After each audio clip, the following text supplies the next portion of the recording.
अतुल सावे यांचं देखील औक्षण त्यांच्या निवासस्थानी केलंय। संभाजीनगर पूर्वचे भाजप उमेदवार आहेत अतुल सावे आणि कुटुंबियांनी त्यांचं औक्षण आज केलंय।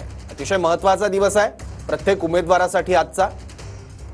त्यांच्या भवितव्याचा फैसला आज होणार आहे मतदानाच्या माध्यमातून। पूर्व विधानसभा मतदारसंघाचे भाजपचे उमेदवार अतुल सावे आपल्यासोबत आहेत। सावे साहेब, आज मतदानाचा महत्त्वाचा दिवस आहे, तुमच्या या आयुष्यातला महत्त्वाचा दिवस आहे। तुम्ही बाहेर मतदान प्रक्रियेसाठी निघताय, काय सांगाल?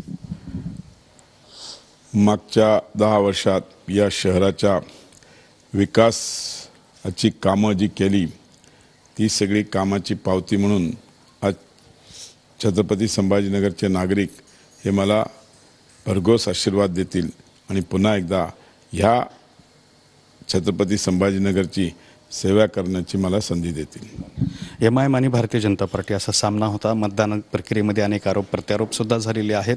मजबूत तुम्ही प्रचार केला, त्याबद्दल काय भूमिका आहे? मी 10 वर्षात केलेल्या कामाचा लेखाजोखा जनतेसमोर नागरिकांसमोर मांडलेला आहे आणि मला नक्कीच खात्री आहे की ज्या पद्धतीने या शहराचा विकास मी करायचा प्रयत्न केला आहे, मला या शहराचे नागरिक, या मतदारसंघातले सगळे माझे प्रिय मतदार बंधू